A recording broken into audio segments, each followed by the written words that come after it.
Welcome friend. उम्मीद है आप सब बेहतरीन ही होंगे। ठीक है, कई दिनों से हमारा थोड़ा गैप पड़ गया था। ठीक है, जब हमने लास्ट सेशन देखा था ना, उसमें हमने कई सारी बात करी थी। ठीक है, मेरे ख्याल से लिंकेज का हमने थर्ड सेशन कंप्लीट कर दिया था। जो हमने आपसे बात करी थी कि हम लिंकेज के ऊपर 3 सेशन लेंगे। ठीक है, तो आज हम इसके बारे में बात करने वाले हैं, जो एनसीईआरटी का बहुत इंपॉर्टेंस पार्ट है। ठीक है, genetic map, linkage map, chromosome map और सेक्स लिंकेज। ठीक है, इसके ऊपर बात करेंगे। मैं चाहता तो ये आज का जो सेशन है सिर्फ सेक्स लिंकेज पर ही ले सकता था, लेकिन मैं कोई पार्ट मिस नहीं करना चाहता।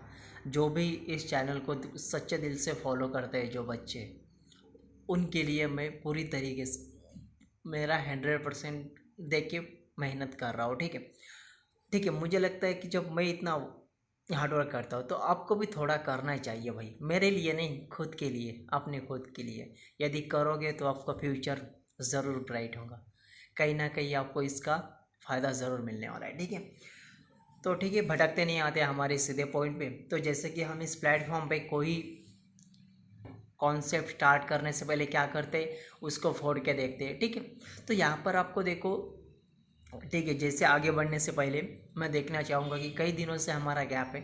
जैसे हम साइटोप्लाज्मिक इनहेरिटेंस पे जब से आए हैं, मतलब डेविएशन फ्रॉम मेंडेलियन रेशो, ये हो गया सब। ठीक है, और उसके बाद जो हमारा सेशन था वो था totally depends on cytoplasmic inheritance. ठीक है, तो जब से हम साइटोप्लाज्मिक इनहेरिटेंस पर आए हैं, फिर उसमें कई सारे बात पढ़ी हमने, क्रोमोसोमल थ्योरी ऑफ इनहेरिटेंस पढ़ी, उसमें उसमें हमने लिंकेज पढ़ा, उसमें हमने क्रॉसिंग ओवर पढ़ा।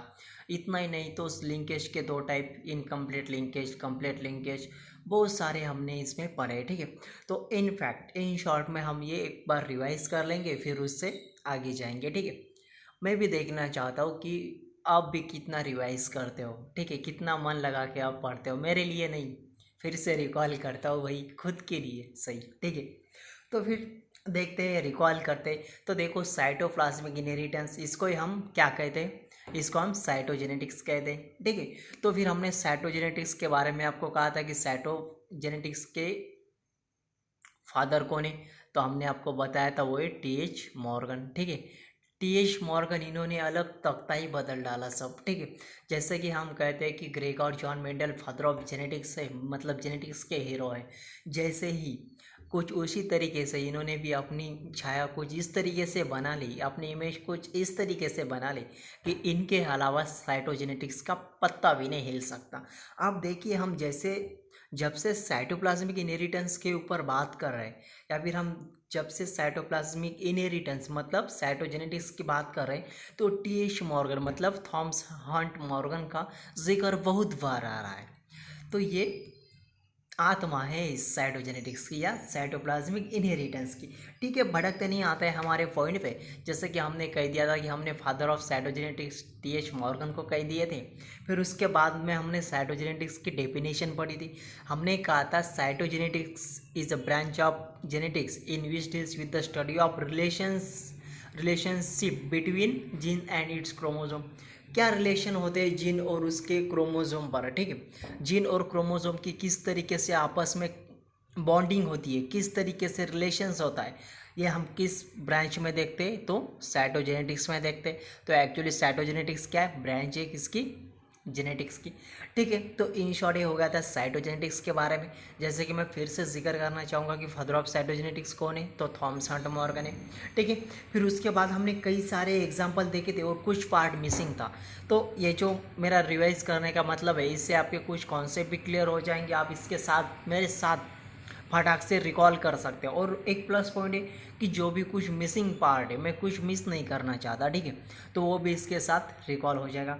तो ठीक है, फिर कुछ पार्ट है मिसिंग जो बहुत वन लाइन सेंटेंस है, लेकिन बहुत इंपॉर्टेंस है, आपको पता होने चाहिए। यदि मेरा ये टॉपिक होने के बाद आपने सच्चे दिल से फॉलो किया है, तो इन फैक्ट आपको सब कुछ आना ही चाहिए। ठीक है, तो वैसे मैं कुछ मिस पार्ट नहीं होने देना, मैं कुछ ऐसा चाहता नहीं कि आपसे कुछ पार्ट मिस हो जाए इस टॉपिक रिलेटेड। तो ठीक है, फिर आते हैं उस पर। जैसे कि एक साइटोजिन टर्म है। साइटो का मतलब क्या होता है, साइटोप्लाज्म होता है, उसके पीछे जीन है। ठीक है, तो मतलब क्या कहेंगे हम, genes which are present in cytoplasm is called as cytogene. तो ठीक है, फिर जैसे हम साइटोजिन के बारे में कह रहे हैं, साइटोजिन, साइटोजिन मतलब साइटोप्लाज्म और उसमें जिन प्रेजेंट होगी, मतलब जिन जो प्रेजेंट है किस में होगी, वो साइटोप्लाज्म में प्रेजेंट होगी, तो उसको हम साइटोजिन कहेंगे। अब कैरियोजिन किसे कहेंगे हम, कैरी, कैरी का मतलब क्या होता है भाई, कैरी का मतलब न्यूक्लियस होता है, देखा है ना हमने, कैरी का मतलब न्यूक्लियस, और उसके आगे जिन मतलब कैरियोजिन। यदि जिन न्यूक्लियस में प्रेजेंट है तो उसको हम कैरियोजिन कहेंगे। इसको कैसे डिफाइन कर सकते हैं, a gene which is located in the nucleus is called as karyogene. ठीक है, तो ऐसे कुछ छोटे छोटे पार्ट है जो मिसिंग थे इस टॉपिक से। ठीक है, तो फिर उसके बाद हम आ गए थे क्रोमोजोमल थ्योरी ऑफ इनहेरिटेंस पर। ठीक है, क्रोमोजोमल थ्योरी ऑफ इनहेरिटेंस के बारे में हमने बहुत ही डीपली पढ़ा है, मेरे ख्याल से 2 सेशन लिए हमने इस पर, क्रोमोजोमल थ्योरी ऑफ इनहेरिटेंस पे कितने, 2 सेशन है हमारे। ठीक है, फिर उसमें हमने कहा कि क्रोमोजोमल थ्योरी ऑफ इनहेरिटेंस किसने प्रपोज की थी, तो भैया वॉल्टर शूटन एंड बोवेरी ने करी थी ये डिस्कवर। ठीक है, 1902 में। फिर उसके बाद एक्सपेरिमेंटली किसने प्रूव की, आ गए थे हमारे भी साइटोजेनेटिक्स के फादर, इनफैक्ट टी.एच. मॉर्गन, मतलब थॉमस हंट मॉर्गन। ठीक है, इन्होंने 1933 में genetic chromosomal theory of inheritance को एक एक्सपेरिमेंटली प्रूफ बदल ही डाला, इसका तख्ता ही बदल डाला। तो ठीक है, फिर उन्होंने इसका इस्तेमाल के लिए किसको लिया था, तो हमको पता है, जब से जेनेटिक्स में अपने ग्रेगर जॉन मेंडल आए तो हमको फटाक से याद आना चाहिए कि क्या, garden pea, sweet pea, Pisum sativum. ठीक है, फटाक से। जैसे कि फिर जिक्र आना चाहिए बैटसन एंड पुनेट का, फटाक से याद आना चाहिए कि लैंथेरस ओरेटस मतलब स्वीट पी। और जब जिक्र आए मेरे भाई टी.एच. मॉर्गन का, तो आपको फटाक से समझ में आना चाहिए कि ड्रोसोफिला मेलैंगेस्टर मतलब क्या, फ्रूट फ्लाई। ठीक है, फ्रूट फ्लाई। ठीक है, तो इनका जिक्र इसमें आना ही चाहिए, आपके लाइट फटाक से लगनी चाहिए, दिमाग के लाइट। ठीक है, तो फिर चलते हैं क्रोमोसोमल थ्योरी ऑफ इनहेरिटेंस के ऊपर। तो हमने कहा कि इसको सबसे पहले बदलाने का प्रयास किया था वॉल्टर शूटन एंड बोवेरी ने। ठीक है, लेकिन एक्सपेरिमेंटली प्रूफ किसने किया, टी.एच. मॉर्गन ने। ठीक है, फिर उसके बाद इसका जो टोटली एक तख्ता था, फिर उसमें उन्होंने किसको लेकर स्टडी करा टी.एच. मॉर्गन ने एक्सपेरिमेंटली, तो ड्रोसोफिला मेलैंगेस्टर को। ठीक है, तो इसके भी कुछ प्लस पॉइंट थे कि उसको ही क्यों लिया उन्होंने, जैसे कि गार्डन पी में जब हम देखते हैं पाइजम सटायम जो ग्रेगर जॉन मेंडल साहब ने यूज़ करा था, उसके भी कुछ प्लस पॉइंट थे, जैसे कि उसकी लाइफ स्पैन कम होती है, जैसे कि हम उसमें इजीली फर्टिलाइजेशन कर सकते हैं, ऐसे बहुत सारे प्लस पॉइंट थे। मतलब गार्डन पी के जैसे इसके भी कुछ प्लस पॉइंट थे, जैसे कि ये हम इजीली लेबोरेटरी में सिंथेसाइज कर सकते हैं। ठीक है, पहला प्लस पॉइंट ड्रोसोफिला का। दूसरा था ये अपना लाइफ साइकिल जो है 2 या 3 हफ्तों में कंप्लीट कर लेता है, दूसरा प्लस पॉइंट था। फिर उसके बाद हमने देखा कि जब सिंगल इसका मेटिंग होता है, जब इसका मतलब क्या कहते हैं उसको, हाँ, जब वन टाइम इसका रिप्रोडक्शन होने की प्रोसेस होती है, तो एक ही समय में ये बहुत सारे प्रोजेनी को प्रोड्यूस करने की एबिलिटी रखता है। यदि उसमें से कुछ मर भी जाते हैं तो हमें कुछ बचते हैं एक्सपेरिमेंट के लिए, ये एक प्लस पॉइंट था इसका। ठीक है, फिर उसके बाद था कि हम इसमें जो है मेल सेक्स फीमेल सेक्स दोनों एक दूसरे से इजीली अलग कर सकते हैं, इजीली पहचान सकते, इजीली डिस्ट्रीब्यूबल कर सकते, इजीली डिफ्रेंशिएट कर सकते हैं। ठीक है, ऐसे कई सारे प्लस पॉइंट थे। ठीक है, तो फिर हो गया था हमारा क्रोमोसोमल थ्योरी ऑफ इनहेरिटेंस हो गया। फिर उसके बाद हम आए थे लिंकेज के ऊपर। ठीक है, उसके बाद आए थे हम लिंकेज के ऊपर। सॉरी, रिकॉल करना बहुत ज़रूरी है, क्योंकि यार ये बहुत सारा पोर्शन हो गया, हम आगे आ चुके हैं, लेकिन हमें कितना याद आता है पीछे का ये भी देखना बहुत ज़रूरी, इसलिए रिकॉल बहुत ज़रूरी है। ठीक है, ठीक है, भटकते नहीं आते हैं लिंकेज के ऊपर। और लिंकेज मेरा एक ही मकसद था आप लोगों के साथ मैं जो शेयर कर रहा हूँ, ये topic principle of heredity and variation, इसका एक ही मकसद था मेरा कि कुछ भी पार्ट यदि ये आप ये कंप्लीट कर लेते हो, मुझसे करो या किसी और टीचर से करो, sorry I am not a teacher, मैं एक स्टूडेंट हूँ आपके जैसा, मैं तो एक स्टूडेंट हूँ, लेकिन आप किसी और टीचर से भी ये करते हो तो आपको मैक्सिमम उसका पता होना चाहिए कि फटाक से कोई मेरे जैसा आ जाएगा आपके पड़ोसी, बोल भाई साइटोजेनेटिक्स क्या होता है, तो आपको फटाक से उसकी डेफिनेशन बताते आना चाहिए, या आप ऐसे लड़ खड़ा नहीं चाहिए कि फिर क्या फ़ायदा आपका पढ़ने का इतने दिन लगा के। इसलिए दिल से पढ़ना चाहिए, ठीक है। आते हैं लिंकेज के ऊपर। तो लिंकेज के ऊपर हमने 4 सेशन लेने का एक ही मकसद था कि एनसीईआरटी में बहुत कम दे रखा था इसके बारे में। हम अलॉन्ग एनसीईआरटी, बिहाइंड एनसीईआरटी सब कुछ जाके हमने बेसिक टू एंड तक हमने लिंकेज के ऊपर बात करी है। 4 सेशन हमने लिंकेज के ऊपर लिए है। इज़ नॉट अ जोक, ये जोक नहीं है। 4 सेशन लिए हमने लिंकेज के ऊपर, ठीक है। फिर कंक्लूजन कुछ ऐसा ही था कि लिंकेज को पहले डिस्कवर किसने करने का तो प्रयास किया था, मतलब फर्स्ट टाइम किसने सीन करा था, तो स्वीट पी में किसने करा था, तो बैटसन एंड पुनेट। मैंने पहले ही कहा आपको, जब बैटसन और पुनेट का जिक्र आए तो स्वीट पी फटाक से याद आना चाहिए आपको, जिसका ही बॉटनिकल नाम है लैथिरस ओरेटस, ठीक है, ठीक है। फिर इसको एक्सपेरिमेंटली फिर आ गए थे हमारे फादर ऑफ साइटोजेनेटिक्स के हीरो थॉमस एंड मॉर्गन। इन्होंने लिंकेज को भी एक्सपेरिमेंटली प्रूव किया और हमारा फाइनली कंक्लूजन कुछ ऐसा था भाई कि जो लिंकेज है, लिंकेज क्या होता है लिंक। अरे मैंने आपको कई सारे एग्जाम्पल 4 सेशन इसके ऊपर हमने वेस्ट किए, सॉरी वेस्ट नहीं, आपको समझाने का प्रयास किया है मैंने कि लिंकेज क्या होता है। तो लिंक मैंने कहा था आपको, एक बेहतरीन एग्जाम्पल दिया था मेरे ख्याल से, तो बेहतरीन में से एक था। जैसे कि मैंने कहा था आपको कि यूट्यूब व्हाट्सएप से कनेक्ट हो रहा है, किसके थ्रू, एक लिंक होती है जो आप फ्रेंड को सेंड करो व्हाट्सएप पे, तो जब वो उस पर टैप कर देगा तो फटाक से उसका यूट्यूब ओपन हो जाएगा और यूट्यूब में जो वीडियो है वो लगने लगेगा यूट्यूब पर, ठीक है। तो ऐसी कुछ लिंक होती है जो यूट्यूब और व्हाट्सएप को कनेक्ट करती है। ठीक उसी तरीके से दो जिन को एक दूसरे को पकड़ के रखने का काम कौन करता है, लिंकेज करता है। जैसे कि मान लो एक जीन है, ये 2 क्रोमोसोम है, ठीक है, सॉरी एक जीन है और ये इसके ऊपर 2 जीन प्रेजेंट है, ठीक है। तो एक दूसरे को लिंक करने का कनेक्ट ये रखता है, ठीक है। फिर इसके ऊपर भी हमने कई सारी बात करी थी। इनफैक्ट हमारा कंक्लूजन इतना ही था, लिंकेज मतलब क्या, तो लिंकेज का मतलब इतना ही था कि एक दूसरे को पकड़ के रखने की ability, tendency to hold it, एक दूसरे को पकड़ने की टेंडेंसी, एबिलिटी को या टेंडेंसी को, बात एक ही है, ठीक है। चलते हैं फिर आगे। फिर हमने थ्योरी पढ़ी इसके बारे में, ठीक है। फिर टी.एच. मॉर्गन के एक्सपेरिमेंट देखे हमने, लिंकेज का क्या कंक्लूजन निकला। तो उन्होंने 2 एक्सपेरिमेंट लिए थे इस पर, ठीक है। तो पहले तो हम टाइप्स ऑफ लिंकेज के ऊपर आते हैं, ठीक है।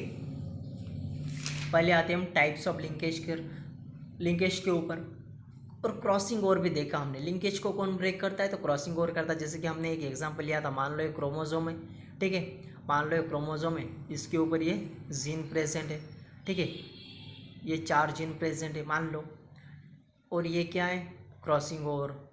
तो देखो एक दूसरे को ये पकड़ के थे, लेकिन बीच में आ गई क्रॉसिंग ओवर, एक दूसरे के अलग हो गए। जब सेग्रीगेट हो गए तो ये अलग होगा, ये अलग होगा। तो एक लिंकेज को ब्रेक कौन करता है, क्रॉसिंग ओवर ब्रेक करता है। तो क्रॉसिंग ओवर क्या होता है, तो क्रॉसिंग ओवर के बारे में हमने कहा था, crossing over is a process that produce new combinations of genes by interchanging the segment between non sister chromatid of homologous chromosome. बिल्कुल सही है। क्रॉसिंग ओवर के बारे में हमने यही कहा था कि जो सेगमेंट इंटरचेंज होते हैं किसके भीतर, मतलब किसके बिटवीन, तो नॉन सिस्टर क्रोमेटिड्स और होमोलॉगस क्रोमोसोम के भीतर, ठीक है। तो ये सारे हमने बात करी थी क्रॉसिंग ओवर के ऊपर, ठीक है। और रिकॉम्बिनेशन के ऊपर भी बात करी थी। रिका मतलब आगे इन कॉम्बिनेशन, सेम कॉम्बिनेशन दिखाना, किससे रिलेटेड, पेरेंट्स से, तो बन गया था रिकॉम्बिनेशन, ठीक है। आता है आगे टाइप्स ऑफ लिंकेज। तो लिंकेज के ऊपर बात करने से पहले हमने कहा था लिंकेज क्या होता है, एक दूसरे को पकड़ने की एबिलिटी, मतलब क्रोमोसोम पे जो जीन है एक दूसरे को किस तरीके से बाइंड करके रखे, ठीक है, ठीक है। फिर हमने कहा था कंप्लीट लिंकेज, इनकम्प्लीट लिंकेज, ठीक है। ये सेशन लेते समय मैंने डॉक्टर प्रदीप सिंह सर की नोट्स आपसे शेयर करी थी, जो अनअकैडमी के प्लेटफॉर्म पर पढ़ाते हैं, ठीक है। एक one of the best educator से हमने वो पढ़ा था, ठीक है। उनके स्लाइड के साथ मैंने आपसे वो शेयर करी थी, ठीक है। फिर जैसे आते हैं कंप्लीट लिंकेज के ऊपर। कंप्लीट लिंकेज के बारे में हमने कहा यदि जीन आपस में एक दूसरे के नज़दीक है तो बन गया कंप्लीट लिंकेज। और उसका कंक्लूजन क्या निकलता है, एनसीईआरटी में क्या दे रखा है आपको कंप्लीट लिंकेज के बारे में।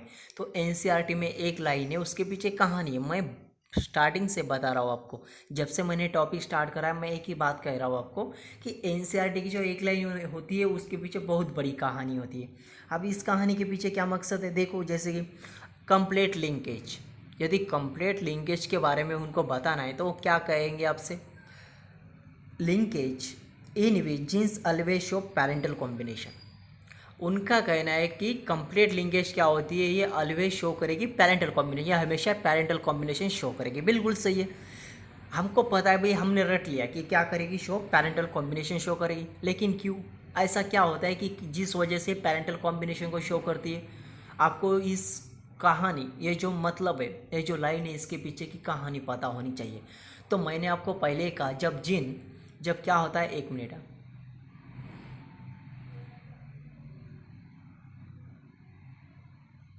हम कंप्लीट लिंकेज के ऊपर बात कर रहे हैं, ठीक है। तो मान लो क्रोमोसोम है, ठीक है, इसके ऊपर जीन्स प्रेजेंट है,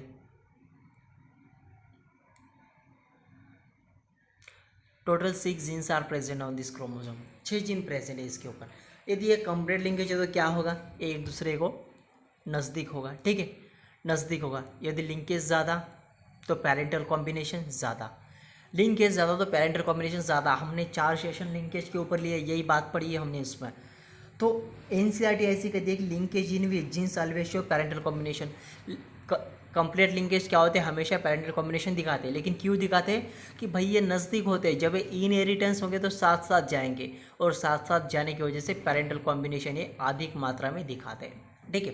तो ये कहानी है उसके पीछे की। जैसे कि हमने कहा ना, लिंकेज, यदि मान लो लिंकेज के ऊपर जो क्रोमोसोम के ऊपर जो जीन प्रेजेंट है वो नज़दीक नज़दीक प्रेजेंट है, तो जब वो इनहेरिटेंस होगी तो पेरेंटल कॉम्बिनेशन को अधिक मात्रा में बताएंगे। ये एक्सपेरिमेंटली प्रूफ भी बताया हमारे थॉमस हंट मॉर्गन ने, जो फादर ऑफ साइटोजेनेटिक्स है। उन्होंने 2 एक्सपेरिमेंट लिए थे, हमने पढ़े हैं ना, वो आप देख सकते हैं, आप वहाँ पे जाके उस वीडियो में। उन्होंने 2 एक्सपेरिमेंट लिए थे, क्रॉस ए और क्रॉस बी। पहले क्रॉस में तो उनको पेरेंटल कॉम्बिनेशन 97% मिला था, ठीक है। तो उसमें उनका कंक्लूजन कैसा था कि इसमें क्या है, जीन जो है तो क्लोजली लोकेटेड है, जीन जो प्रेजेंट है क्लोजली लोकेटेड है, मतलब कंप्लीट लिंकेज था। दूसरा एक्सपेरिमेंट करा उन्होंने, वहीं पर नहीं रुके वो, दूसरा एक्सपेरिमेंट करा उन्होंने, तो वहाँ पे उनको पेरेंटल कॉम्बिनेशन 67.8 समथिंग ऐसा कुछ मिला था।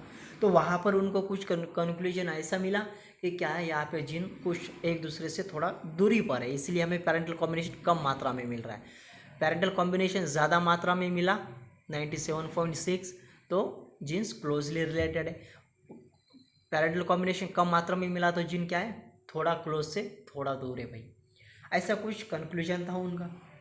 तो ठीक है, कंप्लीट और इनकम्प्लीट लिंकेज की बात हो गई। इनफैक्ट एक बार और बता दूं मैं, कंप्लीट लिंकेज मतलब जीन एक दूसरे को क्लोजली एसोसिएट होना, क्लोजली बाइंडिंग होना, क्लोजली एक दूसरे के साथ होना, ठीक है। तो उससे जब क्लोजली एक दूसरे के साथ जीन होंगे तो पेरेंटल कॉम्बिनेशन अधिक दिखाएगा। ये कंप्लीट लिंकेज के बारे में हो गया।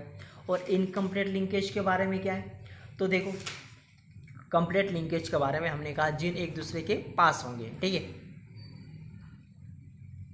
जीन एक दूसरे के पास होंगे, ठीक है, कंप्लीट लिंकेज में। तो फिर उससे क्या होगा, it is a very low recombination occur. इसमें क्या होगा, रिकॉम्बिनेशन बहुत कम होगा, मतलब जो नया कॉम्बिनेशन है वो कम मिलेगा। क्यों कम मिलेगा, क्योंकि पेरेंटल कॉम्बिनेशन ज़्यादा मिलेगा, ठीक है। तो रिकॉम्बिनेशन हमें 3.7 समथिंग कुछ तो मिलता है ऐसा। TH मॉर्गन एक्सपेरिमेंटली भी प्रूव करा है इसको लेके, ठीक है।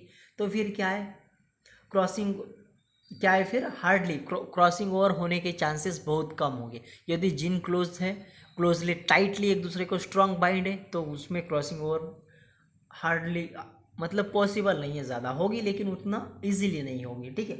तो देखो इससे क्या होगा, फिर such genes are located very close on this chromosome. तो जीन्स एक दूसरे को बहुत ही क्लोजली होंगे, बिल्कुल इससे पहले भी हमने बात करी है इसके ऊपर।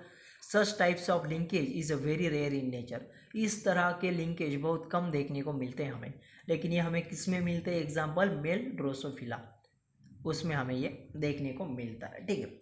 ये प्लस पॉइंट है कंप्लीट लिंकेज को लेकर। फिर उसके बाद हम आ गए थे इनकम्प्लीट लिंकेज के ऊपर, ठीक है। तो कंप्लीट का अपोजिट क्या होगा, इनकम्प्लीट होगा ऑब्वियसली, ठीक है। इसमें क्या होगा, फिर इसमें क्या होगा, तो इसमें इनकम्प्लीट लिंकेज में क्या होगा, जीन एक दूसरे से थोड़ा दूरी पर होंगे या वो दूरी पे होंगे, ऐसा कुछ होगा इस मैकेनिज्म में, ठीक है। तो फिर इसको हम कैसे डिफाइन करेंगे, हमने पढ़ा है इसके बारे में, फिर भी हम रिकॉल कर रहे हैं क्योंकि आपको फटाक से पता होना चाहिए। वह new combination also appears along with a parental combination in offspring. Parental combination, ठीक है, पैरेंटल कॉम्बिनेशन के साथ साथ न्यू कॉम्बिनेशन ज़्यादा मात्रा में मिलना, मतलब क्या, इनकम्प्लीट लिंकेज, ठीक है। मतलब इनफैक्ट इसके पीछे की कहानी इतनी याद रखो कि जो लिंक है, जो जीन्स है, अब देखो ये जो जीन्स है, एक मिनट,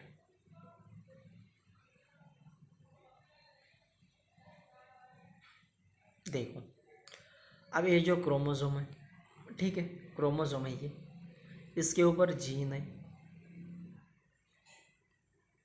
जीन ए है, जीन डी है, मतलब जीन ए और डी क्रॉसिंग होने की वजह से एक दूसरे में आ गए, ठीक है। और जब इनहेरिटेंस होंगे तो साथ में गए ए और ई, इस वजह से पैरेंटल कॉम्बिनेशन हमें कम मात्रा में दिखाई दिया और न्यू कॉम्बिनेशन थोड़ा अधिक मात्रा में as compare to parental combination. ऐसा नहीं कह सकते, लेकिन पैरेंटल कॉम्बिनेशन यदि 67.7 के आसपास है तो रिमेनिंग जो पोर्शन है मतलब 13 पॉइंट समथिंग, तो ये रिकॉम्बिनेशन दिखा रहा है, मतलब ये इस वजह से होता है क्योंकि एक जीन यहाँ पे है, दूसरा जीन यहाँ पे, तो ये इनकम्प्लीट लिंकेज का एग्जांपल है, ठीक है। तो देखते हैं फिर इस वजह से क्या होता है। This types of linkage is called as incomplete linkage. इस तरह के लिंकेज को हम इनकम्प्लीट लिंकेज कहते हैं, बिल्कुल सही बात है। This types of linkage is also called as incomplete linkage, बिल्कुल सही है। The new combinations are form due to the crossing over, बिल्कुल सही है भैया, हमने पहले ही कहा आपको, linkage are broken by crossing over, linkage को क्रॉसिंग ओवर तोड़ता है, बिल्कुल सही है, पहले ही कहा है हमने इसके बारे में। हायर रिकॉम्बिनेशन ऑकर, बिल्कुल सही, इसमें रिकॉम्बिनेशन हायर अमाउंट में मिलती है 13%। एक्सपेरिमेंटली हम बात करें, टी.एच. मॉर्गन ने जो एक्सपेरिमेंट किए थे दो एक लिंकेज को बतलाने के लिए, उसके ऊपर हम ये बात कर रहे हैं, ठीक है। फिर उसके बाद ऐसा कुछ कंक्लूजन था और उनके दो क्रॉस ए और क्रॉस बी दो एक्सपेरिमेंट भी है इसके ऊपर। पहले में पैरेंटल कॉम्बिनेशन 98.7 मिलता है पैरेंटल कॉम्बिनेशन, और उसके बाद रिकॉम्बिनेंट मिलता है 1.3। मतलब इसमें क्या है कंक्लूजन, क्रॉस ए में क्या है, जीन्स आर क्लोजली लोकेटेड, मतलब कंप्लीट लिंकेज। क्रॉस बी जो है वो थोड़ा फार मैच करता है इनकम्प्लीट लिंकेज को, क्योंकि उसमें पैरेंटल कॉम्बिनेशन हमें 62.8% मिलता है और रिकॉम्बिनेशन कितना मिलता है 37.2, ठीक है, 37.2 रिकॉम्बिनेशन मिलता है। सॉरी यहाँ पे मिस्टेक हो गया, 13% नहीं, 67 पैरेंटल होगा तो जो रिमेनिंग 37 है ये क्या मिलेगा, रिकॉम्बिनेशन टाइप मिलेगा, ठीक है। तो इस तरीके से टी.एच. मॉर्गन ने कुछ एक्सपेरिमेंट परफॉर्म किए थे, ठीक है, कुछ एक्सपेरिमेंट ये परफॉर्म किए थे, ठीक है, एक्सपेरिमेंट ये परफॉर्म किए थे। फिर उसके बाद हम आ गए थे, हमने एप्लीकेशंस ऑफ लिंकेज के ऊपर तो बात करी कि क्या होता है, लेकिन इसके ऊपर भी हमने एक बात करी, आपको याद हो तो शायद, हमने किसका जिक्र करा था, स्टुअर्ट बियॉन्ट का जिक्र करा था हमने, जो स्टूडेंट थे टी.एच. मॉर्गन के, ठीक है। तो इन्होंने क्या करा था, एक डाटा तैयार कर लिया था इन्होंने कि क्रोमोसोम क्लोजली रिलेटेड है तो ग्राफ किस तरीके से मिलेगा, जीन्स यदि एक दूसरे से आपस में दूरी पर प्रेजेंट है तो उसका डाटा किस तरीके से हमें मिलेगा। मतलब एक डायग्रामेटिक रिप्रेजेंटेशन इन्होंने खुद का तैयार कर लिया था अपने टीचर के इस्तेमाल से, टीचर के साथ साथ काम करके, ठीक है। तो फिर एप्लीकेशन क्या है इसके, Sturtevant who was a student of T H. Morgan, बिल्कुल सही, टी.एच. मॉर्गन के स्टूडेंट थे, ठीक है। Use a recombination frequency for a chromosome mapping, chromosome mapping इन्होंने तैयार कर लिया था, ठीक है, जिसको हम क्रोमोसोम मैप और जेनेटिक मैप कहते हैं, और लिंकेज से रिलेटेड हुआ मैप, तीनों को एक ही कह सकते हैं, ठीक है। अब तीनों को एक है, हम अगले सेशन में देखेंगे, आज का सेशन हम रिकॉल के लिए रखेंगे, ये कुछ बाद में देखेंगे हम। तो इसमें जिक्र किसका आता है, टी.एच. मॉर्गन का भी आता है और स्टुअर्ट बियॉन्ट का भी आता है, ठीक है, जो who was a student of T H. Morgan, T H. Morgan के स्टूडेंट थे, ठीक है। चलते फिर आगे, distance can be identified by the incomplete linkage, it is unit of centi Morgan, बिल्कुल सही है। और ये जो डाटा का जो फ्रीक्वेंसी है इन्होंने तैयार तो करा, लेकिन इसका यूनिट उन्होंने अपने टीचर के नाम से दिया, क्या नाम दिया, तो देखो कितना सेंटी मॉर्गन, इसका यूनिट का नाम है सेंटी मॉर्गन, मतलब मॉर्गन अपने टीचर थे और टीचर का नाम दिया सेंटी मॉर्गन। ठीक है, बहुत रिस्पेक्ट करते थे शायद अपने टीचर की, जिससे हम करते हैं डॉक्टर जितेंद्र सिंह सर की। ठीक है, वो बहुत आगे वाले लोग हैं, बहुत इंटेलिजेंट लोग हैं। वो कहाँ हम कहाँ कंपैरिजन नहीं कर रहे, लेकिन एक छोटी सी उम्मीद जगा रहे, क्योंकि हम भी कहीं ना कहीं रिस्पेक्ट करते हैं हमारे टीचर की। ठीक है, चलते आगे। तो देखो क्या काम हमने कि उन्होंने एक मैपिंग तैयार कर लिया था, उसको उन्होंने एक यूनिट दिया था, यूनिट का नाम क्या था, सेंट्री मॉर्गन। ठीक है, चलते फिर आगे। Strength of linkage is a directly proportional to distance between link gene, बिल्कुल सही है। लिंकेज ज़्यादा, तो लिंकेज ज़्यादा किस वजह से मिलेगा, लिंकेज ज़्यादा किस वजह से मिलेगा, जिन क्लोजली होंगे या एक दूसरे से दूर होंगे, क्लोजली होंगे तो लिंकेज ज़्यादा होगा, बिल्कुल सही है। चलते हैं आगे। रिकॉम्बिनेशन फ्रीक्वेंसी और a crossing over value is equal to 100 into number of recombination progeny is a total divided by total frequency.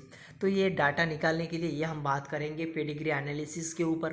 Pedigree analysis का जब हमारा सेशन होगा जो लास्ट है इस टॉपिक का, उसके ऊपर हम बात करेंगे इसके कैलकुलेशंस के ऊपर। ठीक है, तो रिकॉल का पोर्शन ओवरऑल हमने कवर कर लिया है इस सेशन में। ठीक है, रिकॉल का पोर्शन हमने ओवरऑल कंप्लीट कर लिया है इस पूरे सेशन में। जो अब हमारा अगला सेशन होगा VL27, 26 तो हो गया आज, 27 जो रिकॉल हो गया मैं एडिट कर लूँगा यहाँ पे, 6 रिप्लेस करके 7 ऐड कर दूँगा वहाँ पे। लेकिन उस पर हम बात करेंगे genetic map, linkage map, chromosomal map और सेक्स लिंकेज। आपको थोड़ा तो आइडिया है तीनों के बारे में, मतलब थोड़ा से भी ज़्यादा है। जेनेटिक मैप, लिंकेज से रिलेटेड जो मैप बनाया था किसने, तो स्टुअर्ट वॉन्ट ने बनाया था, who was a student of T H. Morgan. और सेक्स लिंकेज के बारे में हमने कई सारी बात करी, लेकिन सेक्स लिंकेज का क्या रोल होता है लिंकेज से रिलेटेड कई सारी बात करेंगे हम इससे आने वाले सेशन में। इस अपकमिंग सेशन में कई सारी बात करेंगे इसके ऊपर। ठीक है, तब तक के लिए आपका ख्याल रखिए, सुरक्षित रहिए, आपका ख्याल रखो, सुरक्षित रहो, क्योंकि इस देश को बहुत ज़रूरत है। कोविड से बचते रहिए और अपने आप को बेहतरीन साबित करते रहिए। ठीक है, जल्दी मुलाकात होगी अगले सेशन में। ठीक है, तब तक के लिए ख्याल रखो अपना। थैंक्स।